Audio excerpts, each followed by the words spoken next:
DPA news Marathi, शोध सत्य बातमीचा।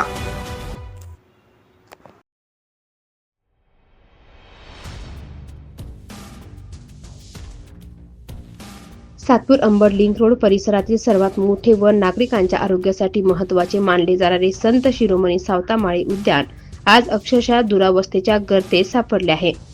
नागरी सुविधांचा पूर्ण अभाव, अस्वच्छता, अंधार आणि टवाळखोरांचा मुक्त वावर यामुळे हे उद्यान नागरिकांसाठी नव्हे तर त्रासाचे केंद्र बनले आहे। हे धक्कादायक वास्तव समोर आले आहे। दररोज पहाटे मॉर्निंग वॉकसाठी येणारे ज्येष्ठ नागरिक, महिला तसेच पोलीस भरतीसाठी मेहनतीने सराव करणाऱ्या तरुण तरुणींना येथे प्रचंड मानसिक त्रास सहन करावा लागत आहे। उद्यानात एकही पथदीप नसल्यामुळे संपूर्ण परिसर अंधारात बुडालेला आहे। वाढलेली झाडे झुडपे, कचरा, दारूच्या बाटल्या व फुटलेल्या काचा यामुळे अपघाताचा धोका कायम आहे। विशेष म्हणजे उद्यानात शौचालयाची कोणतीही सुविधा उपलब्ध नसून अस्तित्वात असलेले शौचालय पूर्णपणे मोडकळीस आले आहे। त्यामुळे महिला व ज्येष्ठ नागरिकांसमोर गंभीर अडचणी निर्माण झाल्या आहेत। संध्याकाळच्या सुमारास टवाळखोरांचा वावर मोठ्या प्रमाणात वाढतो। दारू पिऊन धिंगाणा घातला जातो। त्यामुळे सरावासाठी येणाऱ्या तरुणींना असुरक्षिततेची भावना सतावत आहे। या गंभीर परिस्थितीबाबत त्रस्त तरुण तरुणींनी आपली व्यथा परिसरातील सामाजिक कार्यकर्ते संदीप तांबे यांच्याकडे मांडली। दिनांक 23 जानेवारी रोजी सायंकाळी संदीप तांबे यांनी स्वतः उद्यानात प्रत्यक्ष भेट देऊन परिस्थितीची पाहणी केली। पोलीस भरतीचा सराव करणाऱ्या तरुणींशी संवाद साधताना त्यांनी सांगितले की येथे टवाळखोरांचा त्रास नित्याचा झाला आहे। भीतीच्या वातावरणात सराव करावा लागतो। प्रशासन मात्र बघ्याची भूमिका घेत आहे। यावेळी संदीप तांबे यांनी तात्काळ MIDC चुंचाळे पोलीस ठाण्याशी संपर्क साधून संपूर्ण परिस्थितीची माहिती दिली। तसेच उद्यानात पथदीप बसवणे, नियमित पोलीस गस्त, सुरक्षा रक्षकांची नेमणूक आणि स्वच्छतेसाठी महानगरपालिकेकडे सातत्याने पाठपुरावा केला जाईल असे ठाम आश्वासन त्यांनी उपस्थित नागरिक व तरुण तरुणींना दिले आहे।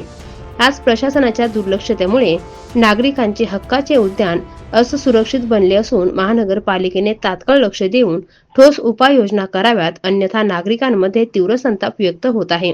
मेहनतीचे देश सेवेसाठी तयारी करणाऱ्या तरुण तरुणींच्या सुरक्षितेसाठी खेळ करणाऱ्या या परिस्थितीला जबाबदार कोण असा सवाल आता उपस्थित केला जात आहे। तर मी इथे पोलीस भरतीची प्रॅक्टिस करतोय आम्ही मुली। तर इथे इतकी म्हणजे स्वच्छता बिलकुल तर नाहीच आहे, पण इथे टवाळखोर मुलं जे येतात त्यांच्यामुळे पण आम्हाला त्रास होतोय।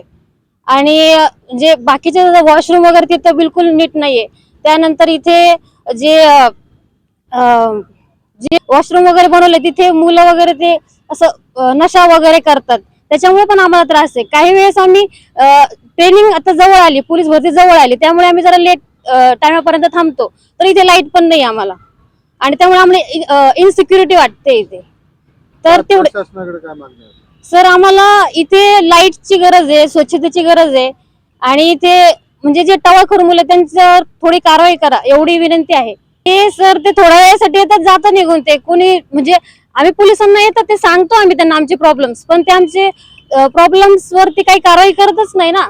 येतात 2 दिवस ते मुलं जातात वगैरे, पण बाकीच्या गोष्टी पण क्लिअर पाहिजे आम्हाला, असेच सर। नाहीये त्याच्यानंतर स्वच्छता बिलकुल पण नाहीये। इथं भरपूर पोरं प्रॅक्टिस करतात पोलीस भरतीची। आता पोलीस भरती पण जवळ आलेली आहे आणि आम्हीच नाही तर इथं ज्येष्ठ नागरिक सुद्धा येतात आणि ते सुद्धा इनसिक्युरिटी इथं फील करतात, कारण की इथं ग्राउंडवरती इतकी घाण असते। त्याच्यानंतर पोरं इथं क्रिकेट खेळतात, त्यांना सकाळी पण टाइम नसतो, संध्याकाळी पण येतात आणि रात्रीचे येतात तर पिऊन खाऊन येतात आणि मुलींना पण त्रास देतात। त्याच्यानंतर इथं लाईट बिलकुल पण नाहीये। तर प्रशासनाकडे आमची एवढीच विनंती आहे, इथं लाईट लावून द्यावा। आणि जे बाथरूम आहे, बाथरूमची तुम्ही अवस्था बघा, एवढी घाण आहे। त्याच्यामध्ये म्हणजे मुलींना सुद्धा युज करायला लाज वाटत असेल तर जात सुद्धा नाही ते बाथरूम कडे येतात, 2-3 तास प्रॅक्टिस करतात, त्यांना पण युज करायचं असतं वॉशरूम, पण ते युज नाही करू शकत कारण की तिथे एवढी घाण असते। त्याच्यानंतर पोरं वरती बसलेले असतात, गांजा पितात, दारू पितात, काय काय नशे करतात। पोरी तिकडून जाताना सुद्धा खूप म्हणजे असं इनसिक्युरिटी फील करतात। आता आम्ही जे त्यांची मदत करतो जेवढी करता येईल तेवढी, पण अंधार जास्त होऊन जातात। तुम्ही बघू शकता ग्राउंड वरती किती अंधार आहे, इतका अंधार होईपर्यंत पोरी प्रॅक्टिस करतात, पण लाईट सुद्धा नाही येते ग्राउंड वरती। आता आणि संध्याकाळी दोन्ही 2 टायमाला प्रॅक्टिस करतो आणि आता ग्राउंड वरती जेवढे पोरं याच्यापेक्षा दुपटीने ग्राउंड वरती पोरं असतात प्रॅक्टिस साठी। मुली असतात, पोरं असतात, भरपूर लेडीज असतात। आम्ही सर्व नागरिक जे आहे सामान्य घरातील, त्यामुळे आमच्या सामान्य घरातील मुलं किंवा मुली एक कामगार व्यवस्थेतला असल्याने त्यांची प्रत्येकाची एक अपेक्षा असते की आपण कुठेतरी चांगली सरकारी हुद्द्यावरती नोकरीला लागू शकतो आणि त्याच्यातलं आपलं कुटुंब भविष्यात चांगल्या पद्धतीने लाईनीला लागू शकतं. परंतु हे आमच्या भगिनी आहे, बंधू आहे, हे रोज या ठिकाणी प्रॅक्टिसला येतात. कोणी दिवसभर शिक्षण घेत आहे, जॉब करतं, त्यानंतर राहिलेल्या वेळेत ते या ठिकाणी येतात. परंतु येथील परिस्थिती अतिशय भयावह आहे. सुरक्षितता नाही आहे महिलांसाठी, मुलींसाठी, मुलांसाठी. या ठिकाणी काही टाळाखोर मुलं त्रास देतात. दुसरी गोष्ट, इथं इतका अंधार आहे, इतकं गवत उगलेलं आहे, कचरा पडलेला आहे, दारूच्या बाटल्या फुटलेल्या आहे, तिथे जे शौचालय ते वापरूच शकत नाही अशा पद्धतीने ते तोडलेले आहे. तिथं कुणी दारू पितं, कुणी गांजा पितं, असं वेगवेगळ्या नशा केल्या जातात. आणि तेच नशेडी किंवा टवाळखोर मुलं या ठिकाणी येऊन मुलींना टॉर्चर करणं, काही टोंट मारणं किंवा मुद्दाम काहीतरी खेळताना त्रास देणं, या सगळ्या गोष्टी चालू असतात. माझी प्रशासनाला विनंती आहे, जसं महापालिकेला आम्ही कळवणारच आहोत, की या ठिकाणी हायमाक्स बसवण्यात यावा आणि ग्राउंडच्या पूर्ण बाजूनी एक 10-20 मीटरवरती एक लाईटची व्यवस्था ठिकठिकाणी पोल लावून केली पाहिजे. दुसरी गोष्ट, टॉयलेट्स बाथरूम आहे, याचं व्यवस्थित रिपेअरिंग करून त्या ठिकाणी पाण्याची आणि लाईटची व्यवस्था करण्यात यावी. हे जे कंपाऊंड्स आहे, त्या कंपाऊंड सिक्युरिटी तार अजून उंचापर्यंत बसून हे गेट्स याला लॉक लावण्यात यावे आणि या ठिकाणी महापालिकेचे सुरक्षा रक्षक कायमस्वरूपी नेमण्यात यावे. तुम्ही आता महिलांच्या सुरक्षा तसं मी तिथल्या वरिष्ठ पोलीस निरीक्षक यांच्याशी लगेच आत्ताच फोनवरती मी बोलणार आहे आणि त्यांना त्यांची पेट्रोलिंग आणि राऊंड्स वाढवायला सांगणार आहे. जे काही टवाळखोर अशा मुलींना किंवा मुलांना त्रास देत असतील त्यांच्यावर त्वरित कडक कारवाई करायला सांगणार आहे. तिसरी गोष्टीची आमची अशी मागणी आहे नाशिक महापालिकेकडे, की या ठिकाणी सुरक्षा रक्षक नेमून या माझ्या भगिनींसाठी महापालिकेने 2 तास फक्त मुलींसाठी रिझर्व वेळ द्यावा, की त्यावेळेस कुठलाही पुरुष या ठिकाणी येणार नाही, फक्त महिला आणि ज्या मुली आहे याच प्रॅक्टिस करतील. अशी एक मागणी आम्ही महापालिकेकडे करणार आहे. दुसरी, बांधकाम खात्याला माझी विनंती आहे की हजारो कोटीचा आपला जो कारभार चालत असतो नाशिक महापालिकेत, परंतु छोट्या छोट्या घटकांकडे जर त्यांनी व्यवस्थित लक्ष दिलं तर काही वागवं ठरणार नाही. कारण या ठिकाणी इतकं मोठं गवत वाढलेलं आहे. स्वच्छतेच्या नावाखाली कोटी रुपये आज महापालिका नागरिकांकडून कर घेते आणि ठेकेदाराला पण देते, परंतु ते वास्तवात दिसून येत नाही.